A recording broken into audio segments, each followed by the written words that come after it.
Welcome to the XFeed Podcast. I'm Nick. I'm Matthew. And I'm Princey. Alright, Nick, take it away. Alright, so I just got a couple of news pieces that have been pretty prevalent lately. One of them is The Last of Us, of course. How could you ignore that going on?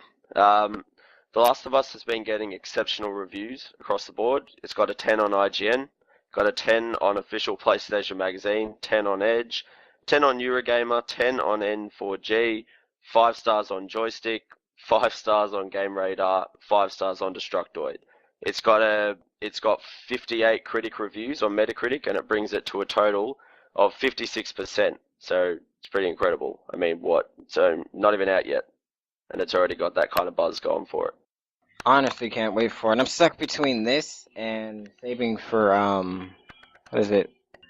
I actually forgot. Oh, I think of Legend of Zelda for 3DS and Last of Us. I'll probably end up getting both, though. I mean, the game looks amazing. It does look quite amazing, man. I'm just stuck with my Xbox, as I said, so I'm going to miss out on it and watch, like, Let's Plays or something of it on YouTube. Empire Magazine quoted it as saying, "Gaming Citizen Kane moment, a masterpiece." Hopefully it lives up to the hype and won't end up falling flat on its face once we play it. Like, there's been a lot of evidence, of games get positive reviews and then, just tripping and stuff like that. Star Wars: Old Republic. Sorry. So, Naughty Dogs are the ones that are making it, correct? Correct. Yeah, that's right. Yeah, and with their track history, especially being the Crash Bandicoot fanboy I am, I have, really high expectations and, that they'll do their job right. Yeah, Crash Bandicoot. Yeah, the series is amazing. Have they ever gotten anything lower than an 8er lately? Naughty Dog or the game in general? Oh, Naughty Dog. Dude, I don't ever remember Naughty Dog releasing a bad game. I mean, they've always really been solid with their releases. Yeah, Crash Bandicoot, then you got Uncharted, who was amazing. They got 10s across the board for Among Thieves and Drake's Deception. Yeah, so really, unless EA bought them out overnight, they're really gonna probably have a good game. Good point. My only issue is probably going to be lack of sleep once I get The Last of Us, knowing me. Summer classes are out for the summer, so have fun, have at it. And my dilemma is that Animal Crossing comes out the exact same day, so I'm pretty much screwed sleep-wise either way. Yeah, I'll probably give Animal Crossing a rent through GameFly. Cheap play for GameFly. I've never played Animal Crossing, to be honest. What is it? What do you do? Oh, man. It's, Go on, Matt, go on. I was gonna say, have you ever played, like, the Harvest Moon series? No. Well, damn. That was the best way I could come up with it. You move into a town, you do odd jobs, etc., and you just, build up your reputation in the town. Really it sounds boring, but it's really addicting. I realised that, trying to describe it to someone else, that it really doesn't sound fun, but it's actually quite the opposite and addictive. Like, there's things to collect in your town. On a day-to-day basis, there's always something new and different to do, and it kind of hooks you in that way. Like, there's always something you can do. Yeah. I mean, it's like when we would go out to describe, like, Harvest Moon, to people, well, that's it's a game about farming.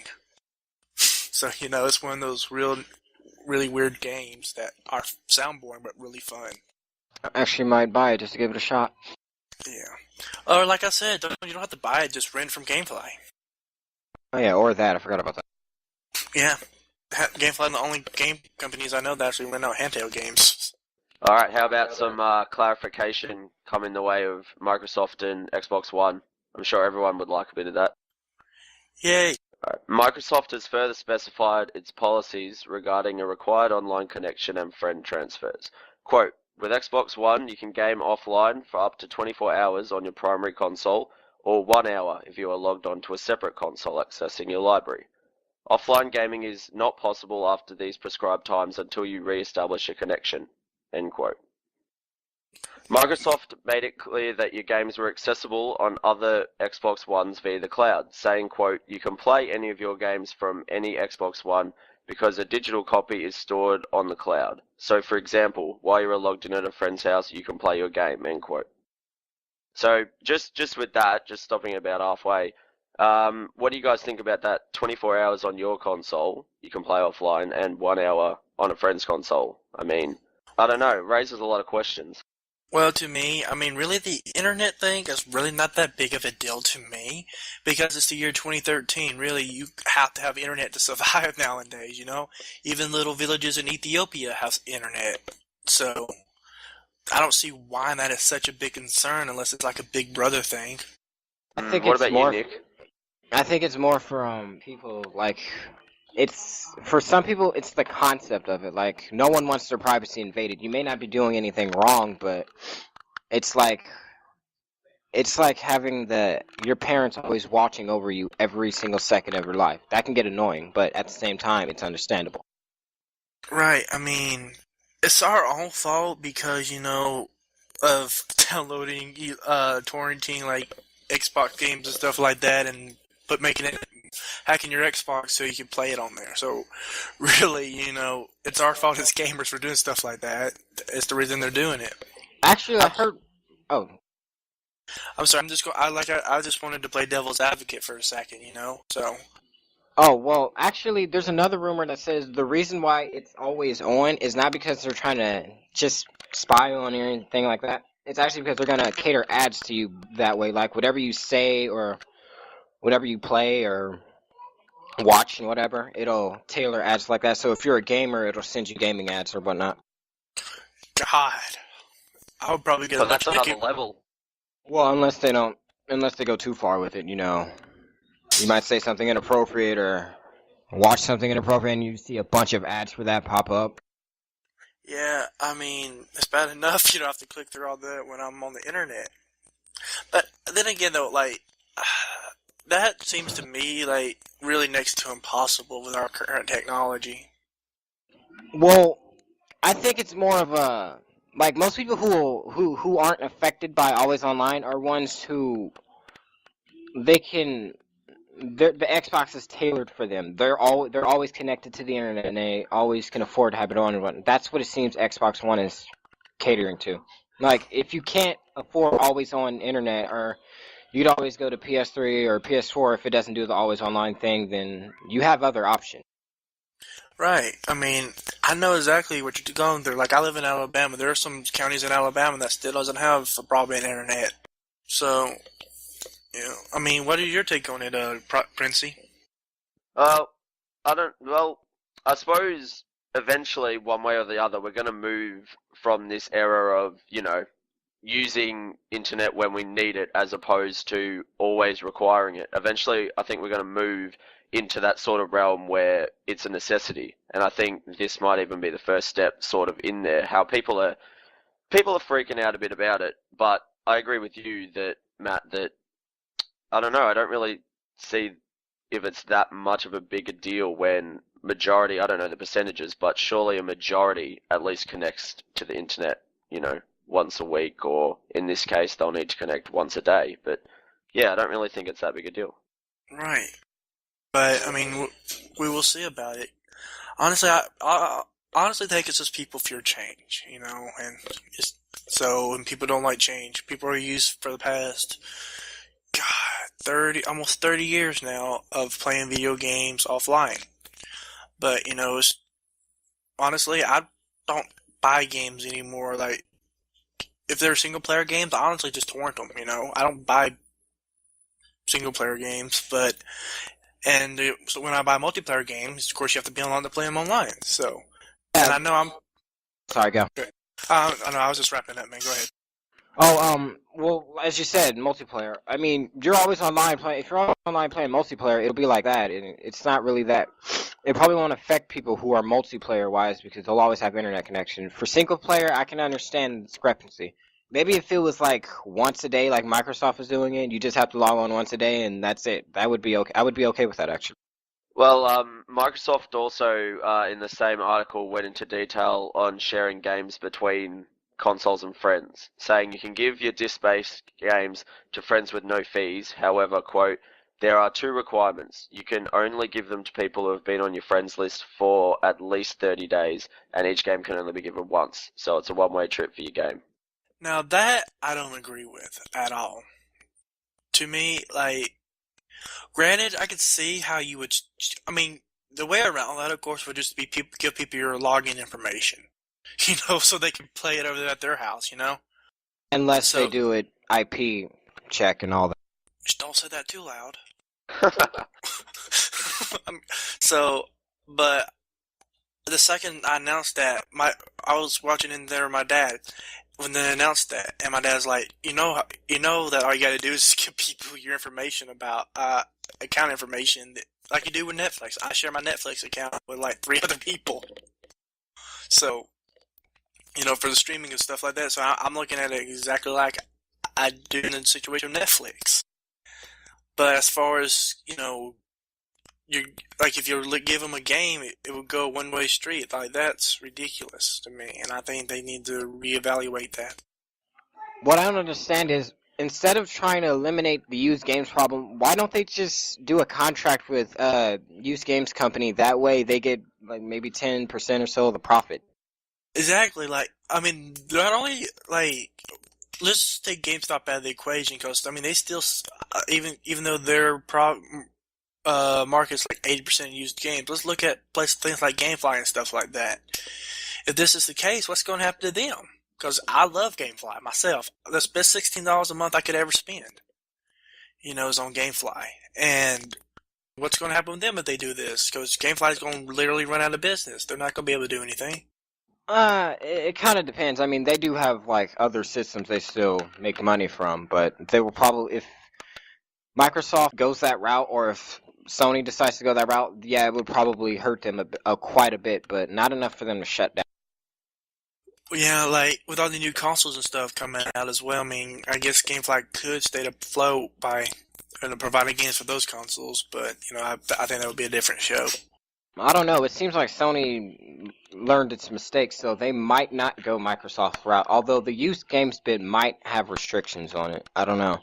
Like, I mean, I'm pretty sure I read saw an article about the, what's his face? I forget the name of the head of Sony right off the top of my head. Some Japanese name, I know.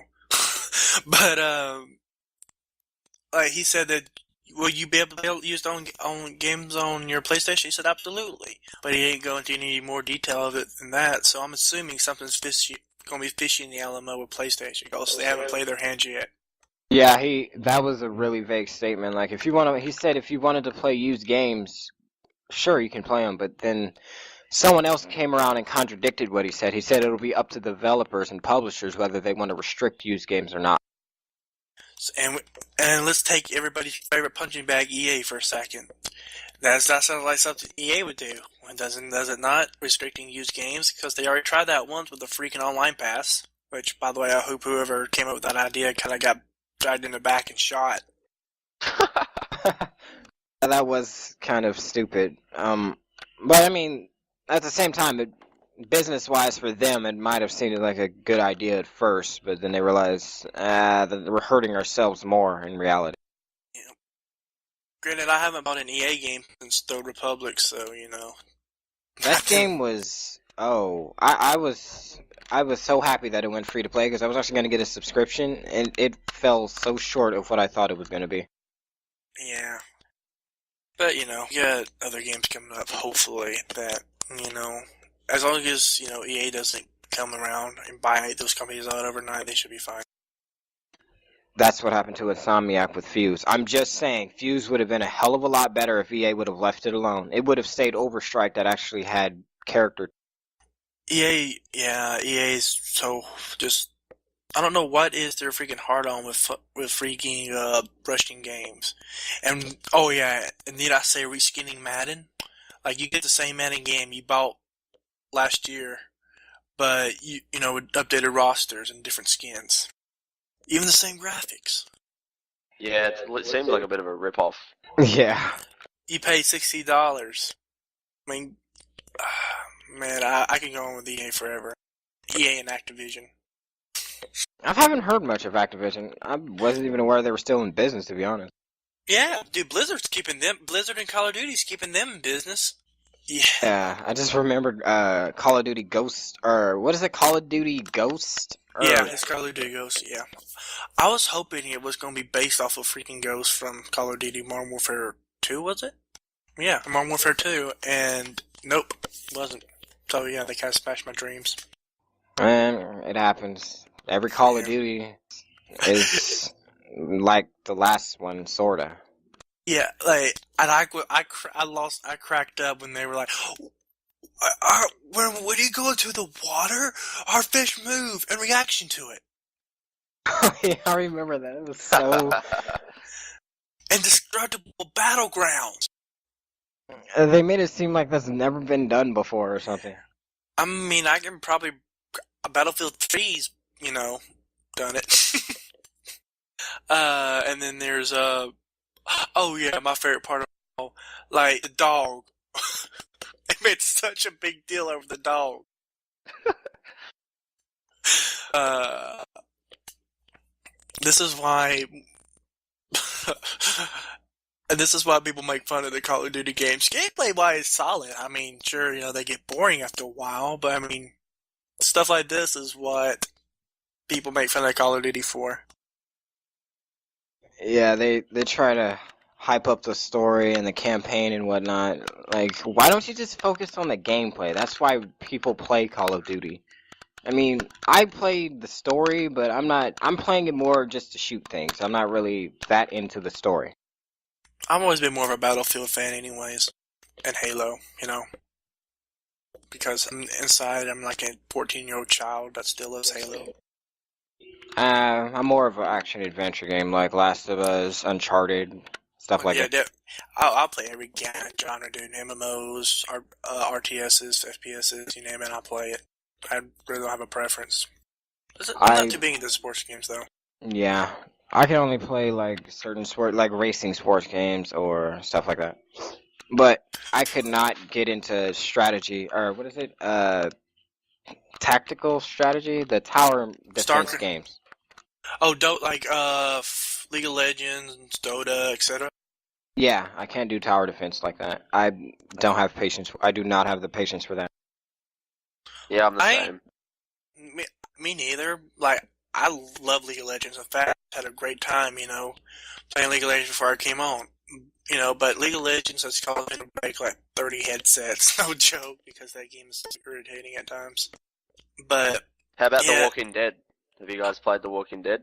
oh my god, that was well worthy of Spike TV's Game of the Year. Yeah, I played one of them. It was actually pretty good. I enjoyed it. Yeah, dude, it was a lot better than that freaking first-person shooter they released later, or that came out based on Walking Dead later. And I mean, the story. Have you guys? Yeah, go on, Matt. I was just gonna say that it was just everything about the Walking Dead game was fantastic. Yeah, I mean, I don't know if you guys have been keeping up with it, but Telltale have been real jerks, but I've been posting like 6-second vines up, sort of teasing at new content, and I've been covering them on the site, but it seems like we'll be getting DLC for the first season of the Walking Dead game, we'll get a second season as well sometime early next year, but it looks like we're going to get some DLC for it. I don't see how they can't have DLC after the last episode, though. I mean, I don't want to spoil anything, but we all know how the last episode's ends. Yeah, I mean, what they've done. We do. Sorry, Nick. Go on. I have no idea actually. Haven't played that far. You can spoil it though. I mean, well, yeah. I don't want. I mean, what they've done this time with the vines is they've literally all it is a picture getting put on a notice board, a picture of a new individual, a new character, and they've got a name above it. So the first one was Vince, and then they had a second vine of a woman named Bonnie, and the third one is Russell. And during that third vine, we sort of get a flash of a Neon 4, and the first time I saw that, I was like, okay, I'll note that down. And then in the fourth and final vine they released, was, I've forgotten the name of the girl, but there's a woman, and you get the flash of 2 zeros. And then actually, I broke the story on the Extreme Pulse, but Steam released, it's always someone who releases something they shouldn't, but they released a DLC pack titled 400 Days for The Walking Dead, so that kind of makes sense considering the flash of the 4 and 2 zeros that we saw, so I'm assuming the 400 Days DLC is something we'll see for The Walking Dead in the future. Very Right. confusing. Yeah, it is always but that's what makes The Walking Dead so great. It leaves you in suspense. Are any of you guys Final Fantasy fans? I was, and then I played 13. It's always that game too. There's what is it? Final Fantasy Final Fantasy 10 and 10-2 being re-released for HD collection for PS3 and I think 360 this year. Can't remember. Honestly, I don't care about 10 and 2. Give me freaking 7. Thank you and have a good day. Well, Yeah. or going. Oh no, I'm I was just actually gonna done. say I never really actually. I think I might have played them when I was younger, but I played them so little that I wouldn't be able to tell you what number I played or anything like that. But I've been looking to go back and sort of experience all that stuff again. Just like with Honestly, Metal Gear Solid. yeah, honestly, Final Fantasy 13 made me rage quit so many times that I actually quit Final Fantasy because of that game. Not your favorite then. Never, dude. I got that game a week after it came out, $10. That's how sad it was. Man, like, I actually compiled a list of 5 things that are more fun than playing Final Fantasy 13.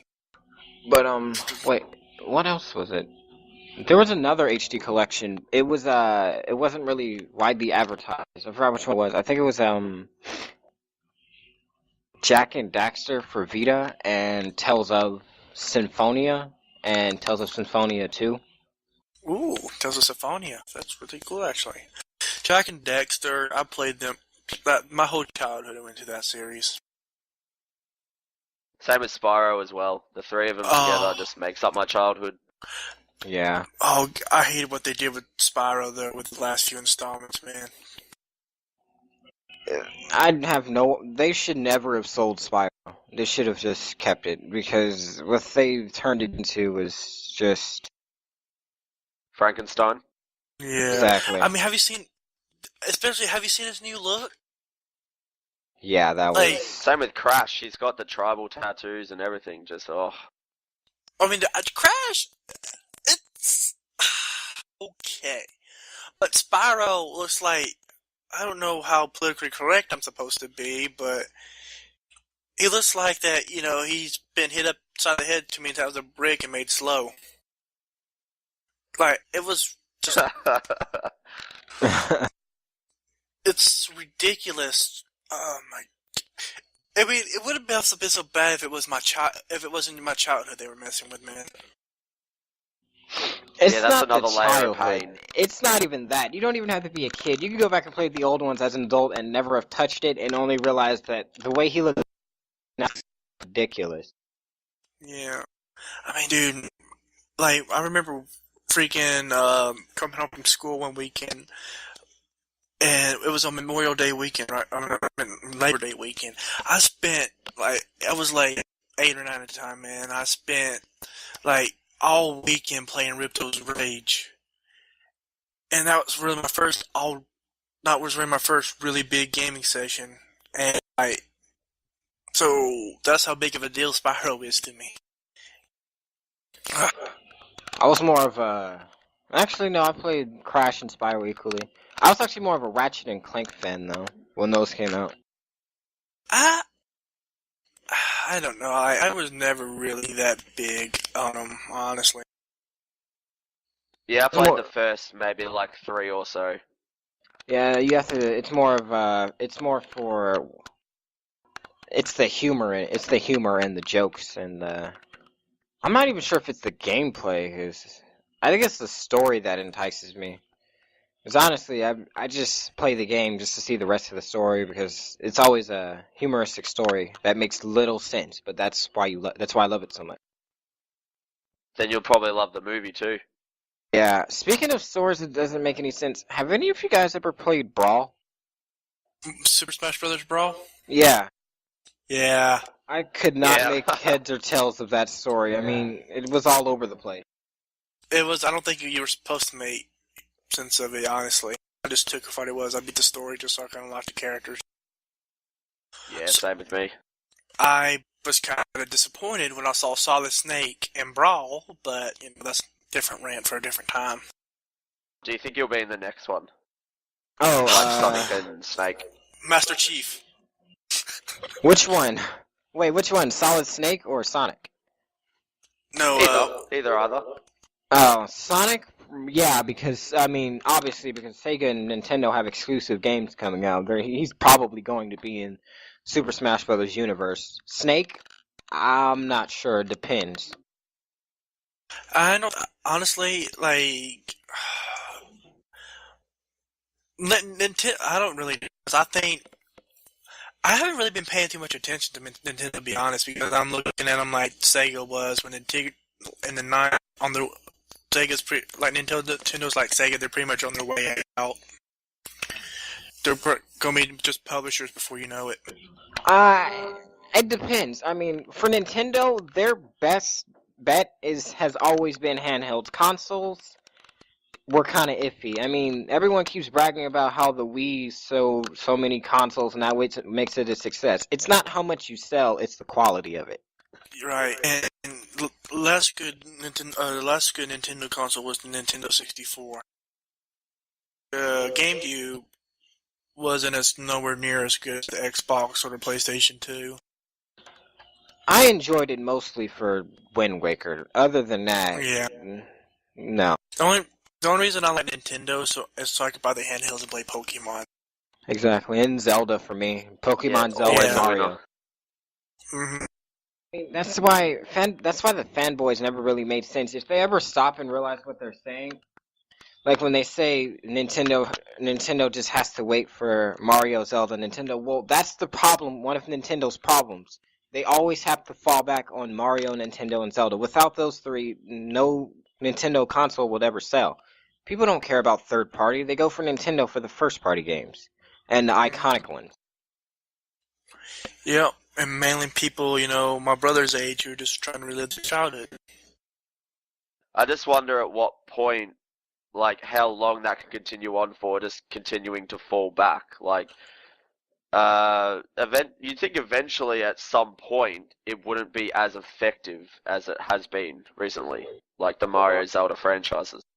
I mean, Nintendo America already filed for bankruptcy, if that tells you anything.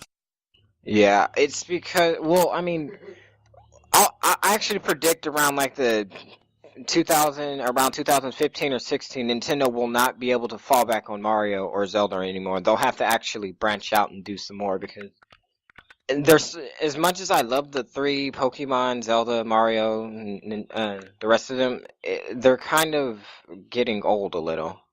Mm-hmm. And they need to stop the friendly image, honestly. Yeah, the Wii U is supposed to cater to everyone, but they're the only way they're selling now is if they do the family thing.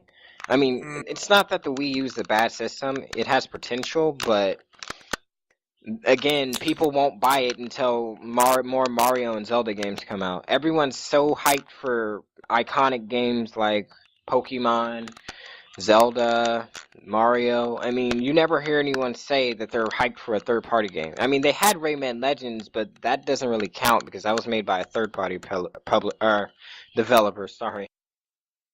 Well, I will see them on Nintendo. I mean, honestly, like I said, I think they're out the door myself, so we'll see. Or probably stick to handheld, one of the two. Yeah, definitely stick with handhelds because that's their best bet. We'll see. On the Kickstarter then. Yeah. All right. I was actually been looking at a few Kickstarter games. Did you two ever hear of or ever play a Dark Age of Camelot? No, I haven't. No, I have not. Wow, that was really the first MMO I ever played. It's an MMORPG, man. That set the thing for PvP was Realm versus Ram with triple faction, player versus player. Pretty much Camelot Unchained was on Kickstarter, right? And that's how I found out about it. It's gonna have, of course, the traditional Camelot PvP with the Tri-Realm RVR. It's gonna have player classes, but it's gonna be completely, like the economy and everything is gonna be completely player driven. Like your mats and everything would be coming from the crafters and anything. There's no gold sinks or anything like that.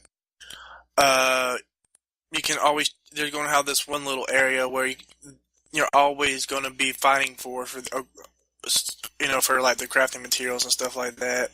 And you will have like this little like portal, like a freaking Baba freaking fortune teller ball that you can look through and see how people are doing in live action.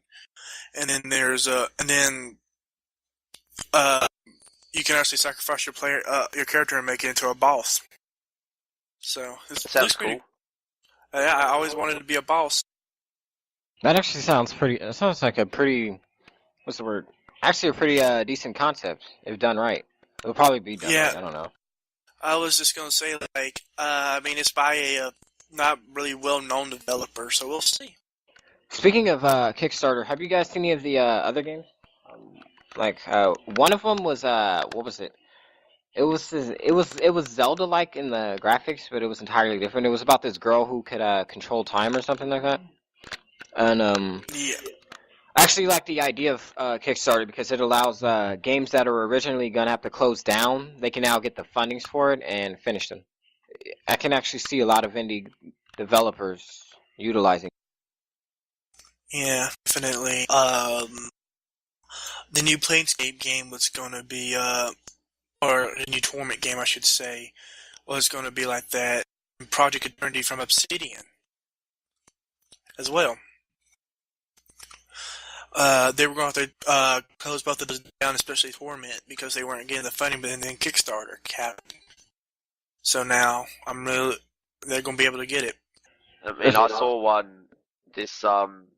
this one called Shovel Knight, which was like a Metroidvania 8-bit side scroller. It looked really awesome. So I think it's more like Kickstarter's more, I think, the people's medium. If there's an outcry for something, someone can go, well, I'll do it if I get the right amount of fundage. So, yeah, I think it's certainly good for the public if there's an outcry for something. So, like, I urge anybody who listens, go check out Kickstarter, donate like $5, $10 to a project you see. Because every cent helps and you always get something cool from it. Actually, I think it was a Kickstarter that kicked off a lot of programs for similar things like that. There's one for game designers. They got their idea and concept from that. I think Sony's doing something like that for artists and whatnot, and it'll be like that, but more for I think it'll depend on the genre the person wants to go into that they'll get the funding for it and what. It's sort of like a scholarship, but more concrete. Right. Speaking of which, do you guys have any have you guys seen that new live action game for Xbox One where the gameplay determines the show and the show determines the gameplay? Honestly, No, I haven't heard I don't about like that. it. I heard about it, and I'm kind of on the fence about it because Hollywood, whenever they mention into a game, normally ends up like shit. Take Defiant, for example. Defiant? The game, Oh, wait. I heard the game was good, but the show sucked. No, it's actually, to me, it's the other way around. The show's good, the game sucks. Or, I forgot which one it was, actually. Like, the game has nothing to do, so it's so buggy, no content at all. Really weird. You guys want to maybe talk about E3? Because in about 20 minutes we'll be coming up on an hour. So Yeah, I don't know how okay. long you want the podcast to be. So Yeah, Okay. let's definitely talk about E3. I cannot wait for more footage on this infamous Second Son. Dude, oh, yeah, I'm right there definitely. with you, Nick. I love the first two were really great, man. Apparently, doesn't he have he doesn't have just the power of fire and smoke. He can actually take other conduits' power. Is that true? Yeah, correct. His main power is to absorb Conduit's powers rather than it simply being smoke like a lot of us thought. And they've gone in and actually said that he's going to get more powers, but we're not going to tell you what they are yet. My question is, how does he tie into the story of 2? Like, does he take place after Cole? Is he related to Cole in any way, or who is he? Where did he come from? That's what I'm really interested in. Yeah, me too. I mean, from what obviously they're keeping their cards pretty close to their chest, but we know that Sucker Punch have come out and said we looked at the trophy data, we saw that most players have finished with a good ending, so we're going to make that canon. So that's going on about 7 years after, after the good ending. So I'm not going to spoil it, but yeah. So and especially with a name like Second Son, it'd be really interesting to see how he actually ties into Cole. Yeah, but Second Son sounds like a what is it? Predecessor? Is that right? Is Yeah, that like a protege. Yeah, I think it's a predecessor to the first son, if you think about it. Like the second son sounds like the protagonist, or it actually could be he's Cole's son or something. I don't know. I'm not sure how that would work, though, to be honest. Have they Yeah. really leaked anything regarding the story? Not much. Only that he's being hunted by a group of people who sound like that's probably who the second son is, actually. Well, the game I'm really looking forward from E3 is I'm looking forward to hearing more about Elder Scrolls and hopefully seeing something about the PlayStation 4. Yeah, that's what I think. That's what everyone's anticipation is. I mean, we know so it's beyond ridiculous how little we know about it. I mean, we know it does social streaming, but we've never seen the console. I mean, were they still working on it, or were they gonna wait until Xbox showed theirs, or what? I think they kind of was doing like you show me yours, I'll show you mine kind of approach with Xbox. I'm just waiting till they're like, yeah, you have to be online, yeah, but we post all your achievements to Facebook Actually, they do or that now. something. Well, if you Yeah. can choose to, if you want it. Not entirely sure God, I what would that's not. for. It's just to spam your friends' walls. Or brag. I don't Yeah, know. well, some achievements you don't need to brag about. Like there was one freaking Battlefield 4 if you died a really embarrassing way. Oh, basically. Oh yeah, But actually. yeah, and then I think the Breaking Bad. They're supposed to be talking about the Breaking Bad video game that's supposed to be coming out. They're making a video game about a guy cooking meth. Yeah, I haven't heard Yeah, about that either. it's Yeah, based in Alabama. But no, like how do you make a game out of that? What do? You cook meth? Something? I I haven't heard much about it.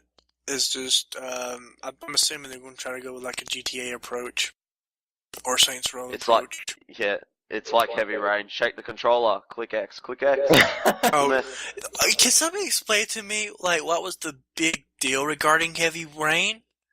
Oh, it's more for the like every second counts kind of thing. Like that's the thing. It was one of those games where if you do the slightest thing, it'll impact the entire story. Like if you accidentally drop a jug of milk, you could get your character killed, and the story will have him not in the ending, and certain things will go a different way and whatnot.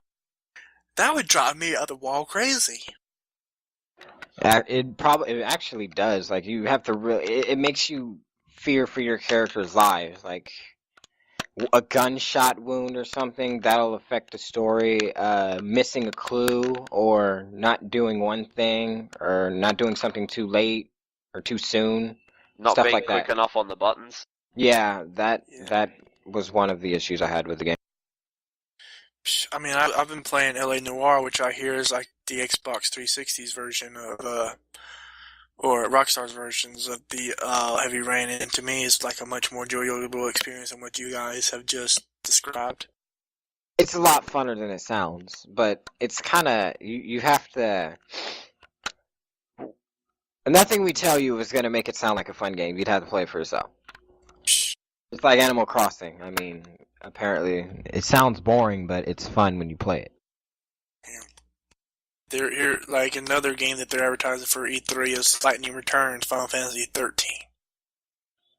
They're still on 13. What about Kingdom Hearts 3? That's what I really want to know about. Kingdom Hearts 3 is going to be coming out after Final Fantasy the Saga. I think I'm pronouncing it right. Make sure. I have no idea.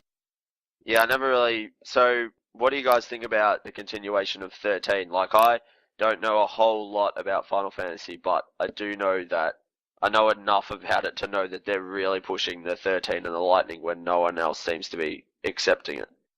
Well, because really they only have one Final Fantasy game per generation of consoles. At least this last one, at least. Like the Final Fantasy 13 was the only one they released on the Xbox, PlayStation 4, what have you. So they're doing their best to really flesh out and give it development time, but it's just not there. The characters are not likable at all. They're trying to milk the crap out of 13. That's all they're doing. I mean, we're on a trilogy now with her. Some people are excited, yeah, but I mean, if this one flops, they really need to stop at this point and just move on, because it's not going to get better if you keep trying to shove it down our throats. Well, yeah, like, I mean, as soon as I saw that they had, like they just put a black guy in there just to be a black guy, I was like, yeah, this is gonna be fun to play. You know what I'm talking about? Wait. I have no idea. You broke up for a moment there. Say that again. I said they put a black guy in there just to be the black guy. Oh yeah, they do that a lot. They did that with 7. I mean, it was like... Yeah, but at least freaking, at least he had a freaking reason in the story to be there. Yeah, Saj was just... I think it's Saj? I don't know how to pronounce it. And then they...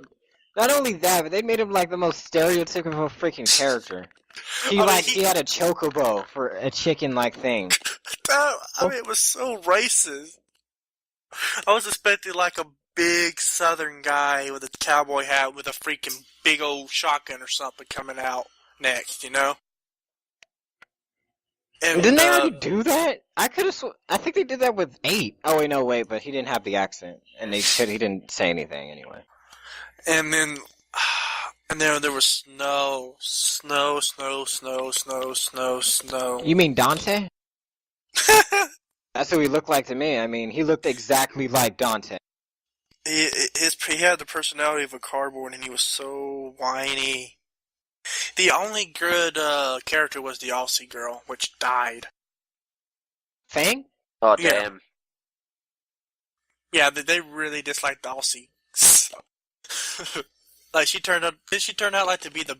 I'm pretty sure I'm thinking the right girl. Like, it was actually, it was Fang and Vanille that turned out to be Ragnarok, I heard.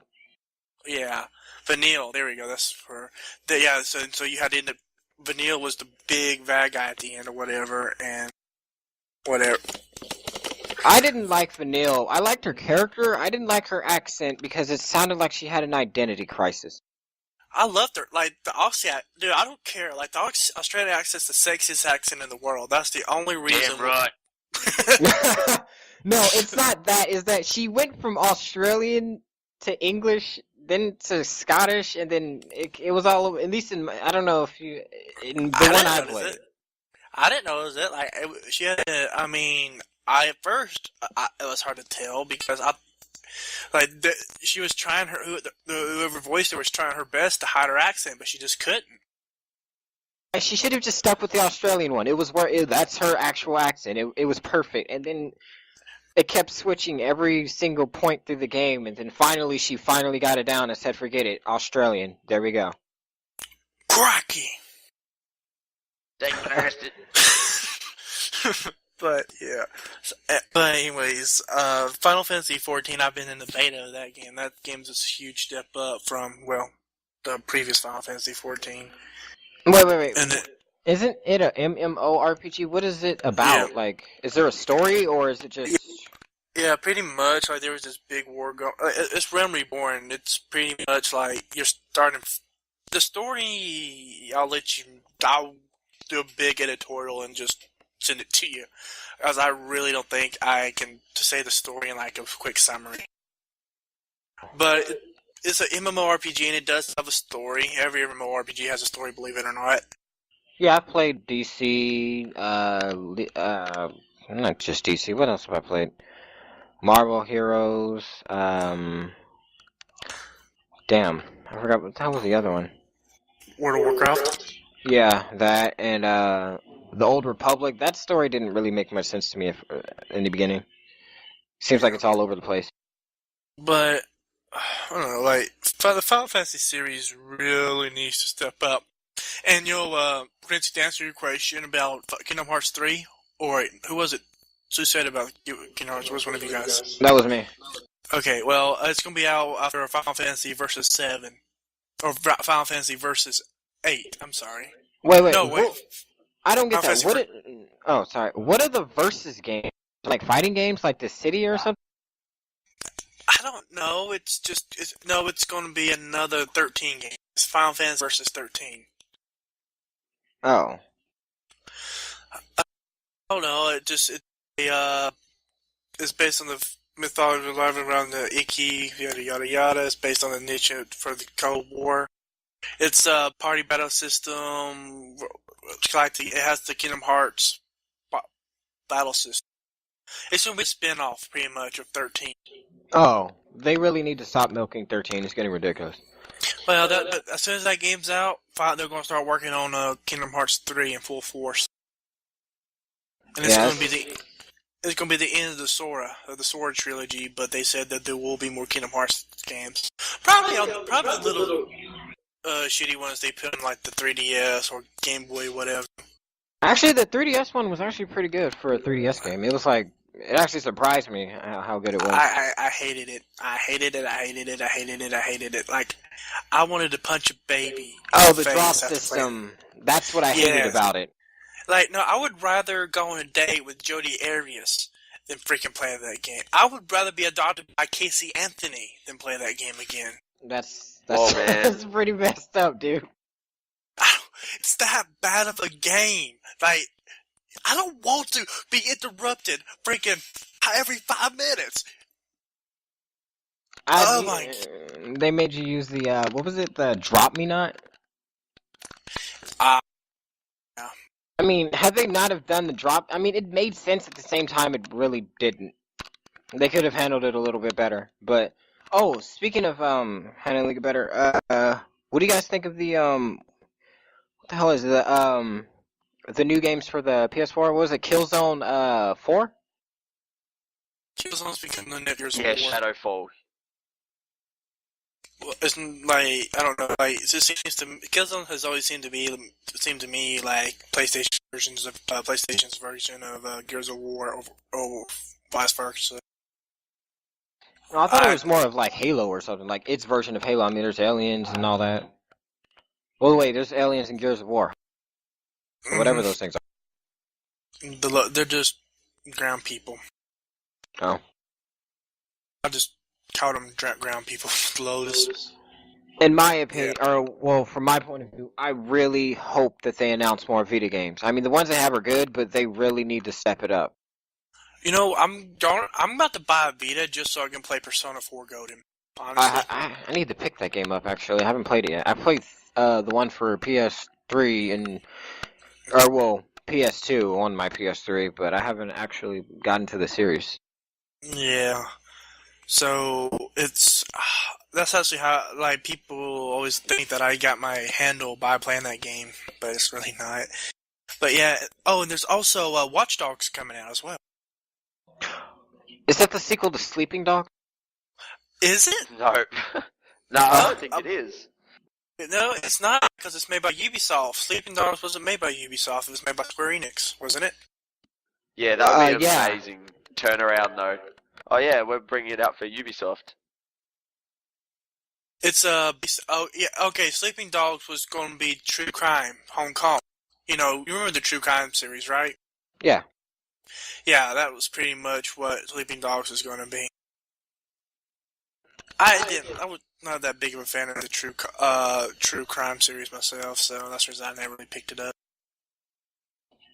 Okay, so is Sleeping Dogs like? I mean, Sleeping Dogs. Is Walking Dogs like Sleeping Dogs, or is it entirely different gameplay and whatnot? Watch Dogs, you mean? I'm sorry. What the heck did I say? It's Walking Dogs. it's gonna be a sandbox stealth action adventure stealth video game, pretty much. Oh, okay. I see. Where the heck do I keep can- getting Walking Dogs from then? That sounds like a false name for a game. Okay, Okay. if you guys had to, obviously we're going to see a lot of new games that we haven't heard about yet, or they'll announce for the PS4, etc. Is there like one particular game that you guys would love to see appear at E3? And for me, if I had to say, I'd probably be Uncharted 4 or something like that, a real system seller for the PS4. Man, What about you guys? they need to give Some about- Uncharted a rest. As for me, solid. Go ahead. No. I mean, I was just gonna say, after 3, I think they're pretty much done with Nathan's story, unless they're gonna have Uncharted 4 or someone else. Yeah. Like 3 is always a good solid number. Like it killed me when they made Halo 4. But anyways, that's for me. I hope to hear Blizzard say something about Titan. Honestly, but Blizzard's. Oh well, actually, though Blizzard doesn't do E3 because they do BlizzCon, so we'll see. As maybe we hear something about Dragon Age 3 Inquisition. Yeah, I love Whatever. Dragon Age. I want to see more about that. Mm-hmm. For me, I'd have about to you, say, I want to hear something from Insomniac, or maybe what's my other, Level 5, or maybe obviously Capcom has something to show. I wonder if they're probably going to talk about if there's a new Devil May Cry coming out. No, they just stay away from Devil May Cry. We need to forget there was ever a Devil May Cry past 4. I love Devil May Cry. I actually enjoyed the game, mostly because I didn't have a attachment to the old Dante. I mean, he was just a character for me. But I mean, actually kind of enjoyed the gameplay for the new one. Yeah, Outside of that, the new Dante doesn't bother me at all. No, it's not it's not Dante What about that you, Matt? bothers me. It's not Dante that bothers me. It's the story. They ripped off from Diablo. They ripped off a lot of the story from Diablo. And what for Limbo? For DMC. They ripped off I can understand it was a reboot. I can appreciate that. The Dante look doesn't bother me. The horrible voice acting doesn't bother me for Dante. It's the fact that they ripped off Diablo and made him freaking a Nephilim. And that's actually call him a Nephilim. Whatever the characters in Diablo are called. And it's just really stupid to me. The Nephilim thing I thought a Nephilim was someone who was half human, half angel, or half human, half angel, but they changed it to being half angel, half demon. I mean, they probably should have just left him as half human, to be honest. A Nephilim, I never heard of it until I played Diablo, but according to Diablo, Nephilim is somebody who's half human, half angel, and all humans are Nephilim because we were spawned by, fucking horny demons or horny angels getting it on. Wow. But, That's a pretty good way to put it. Well, if any, they could have gave us a prequel to, an insight into Dante's childhood instead of doing a totally different reboot of the series in a completely different universe. Well, for me, the story if they'd have changed a few things out of the story, it actually could have been an origin story. I mean, the game describes why the city was overrun with demons in Devil May Cry 3 and 1, and why Dante and Virgil greet each other that way in number 3, where they're having a battle. It also described why where Sparta was and all that, but the problem is they killed Mundus off, and unless he's not really dead, you know how they like to, you know how some games like to do. I mean, the boss always appears later on, and they didn't really die and whatnot. World of Warcraft. Wow. Where's all that coming from? You okay there? Yeah, it's just remembering that was only a setback with freaking Kel'Thas in BC after, you impaled him with a crystal in an earlier raid, and then he came back to life. Wait, wasn't there a secret game? Apparently, there's a rumor about a secret game or a game that's been in the works for a while that's going to be shown at E3 that fans have really been hoping for. I have no idea if that's true or not. Titan, perhaps?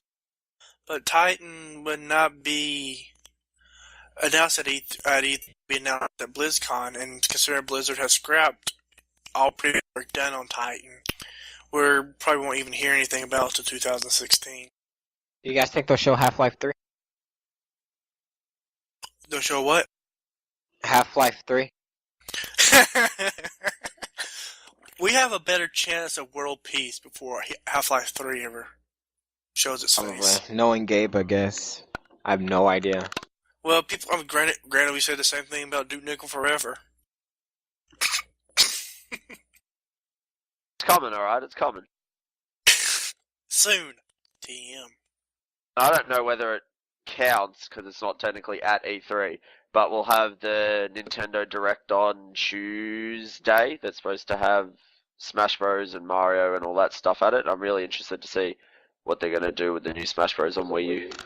Honestly, I'm wanting to see how they can do a Smash Bros. Game on the 3DS myself, and I'm hoping maybe they say much more about the new Pokemon game. Yeah, I want to hear more about X and Y. For what I've seen so far, you could actually do customization and all that. It's bare minimum customization. Yeah. I also like that you can run diagonally. My only problem with that is that the trainers can now probably turn diagonally. Oh, well, yeah, but see, the thing is, I like is where it's going to be said. It's going to be kind of like in a French area, right? A French region. Yeah. So that, you know what that means? We can finally run from trainer battles. But, no, in all seriousness, I really can't wait for this, especially because you'll be able to ride your Pokemon. Yeah, go goat. That was so ridiculous. Oh, and Mew3 too. Well, no, Mewtwo and his freaking modes. Hey, the old one had looked pretty weird too. I mean, it kind of looked like they reversed the bottom part of his body and put it on his head. No, that's probably what they did. Yeah. No, I mean, it's not the fact he looks, it's not the looks, it's like, just why mess with Mewtwo at all? He's iconic. You're going to have a lot of angry fanboys tearing down your establishment board by board if you do it wrong. So far, based on his moves, I mean, his moveset looks pretty decent. Hopefully, they kind of do something with Mewtwo. Like, is it gonna... It seems like for this one, it seems like this game will revolutionize Pokemon games for the main games for handhelds, because I mean, Gen 1 was Introduction, Gen 2 was Egg, Gen 3 was Tropical, 4 was Evolution, and 5 was, what was it? DNA, and this one seems to be, what's the word? Actually, I'd say this one would be DNA, and number 5 would be Fighting. One of the two. What do you think are going to be the two new types that are supposed to be coming out? Everyone keeps saying it's the Fairy type, but when I think of Fairy type, I think when they meant that there's a similarity between Clefairy and Sylveon, is that they both come from the Fairy 8 group. They could make a new type, though. Maybe like the Light type to counter the Dark type? Or it's the Fairy type. Yeah, but there was something like, there was a translation, like that something in the translation in Japan, and then the name got changed here. The dark type, I can't quite remember what it was, but there was something like the fairy type could well translate to the light type over here. Yeah. Yeah. No, Yeah. yeah, it's kind of like how they do for the evil type. Evil type, dark type is dark type here, but evil type in Japan. But see but the dark Pokemon aren't evil. I'm Yeah, gonna be it's honest. just Good. it's just I guess for them it's a play on our words. For us, it's more of like the dark type do sneaky tactics. Like feint attack is hitting someone from behind, and sucker punch is exactly what it says. I just hope Infamous our developer. wait, what? What about Infamous developer? What? No, Nick just said sucker punch. Oh. But yeah, I just hope the next gen Pokemon evolutions aren't freaking retarded. And I swear, if we get another firefighting type, another Hiroshima's going to happen.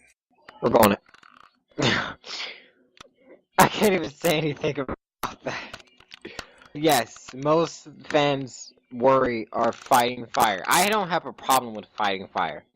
I honestly think that we should stop after Inbar. It's starting to get ridiculous. I mean, go back. Either it needs to be pure fire or fire psychic or something like that. Well, I'm personally, I don't know. I'd maybe split it up to maybe a water fighting, or or grass psychic. I can see a grass psychic. Water. They already did water ground with Mudkey up in his evolutions. Let's see. They needed, or here's an idea. Why do they have to freaking stick with the three? Why do they have to stick with fire, water, and grass types? They can branch out. Oh, they could just. Oh, you mean like stay pure, like through every evolution? No, not stay pure. Just branch out into different types of starter Pokemon. Like they don't have to have fire, water, and grass starting type. Oh, you mean like what? Like for their... Psychic, Dark, and Ghost? Yeah. You mean like how they did for what is it?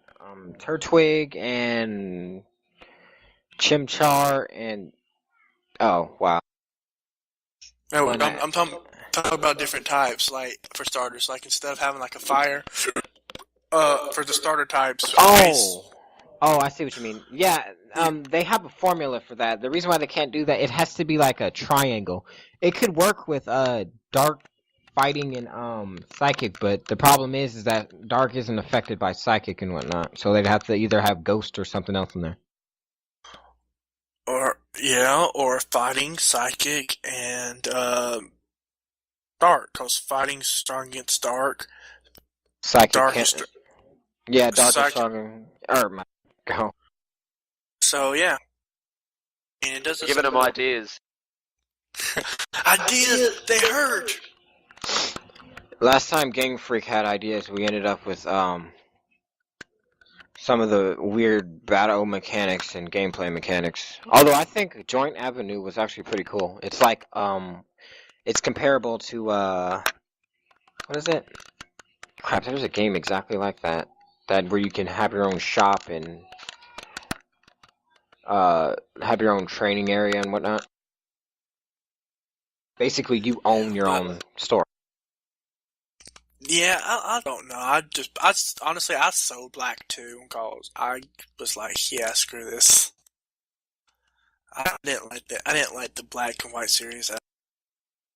What do you guys think about Arkham Origins coming? That we're supposed to be hearing something about at E3. Oh yeah, I'm actually looking forward to that. I still haven't played Arkham City. I still need to finish up Arkham Asylum. It worries me that Rocksteady isn't the main developer behind it though, because I loved Arkham Asylum and then I loved Arkham City. And when I first saw Arkham Origins, I was overjoyed, basically just fist pump in the air. And then I found out that Rocksteady wasn't going to be the main brain behind it. And then I don't know, I'm just kind of on the fence for the minute. Yeah. Well, honestly, I just wish for. I'm so tired of seeing Batman games. I want a Flash game. I want a decent Superman game. Yeah, exactly.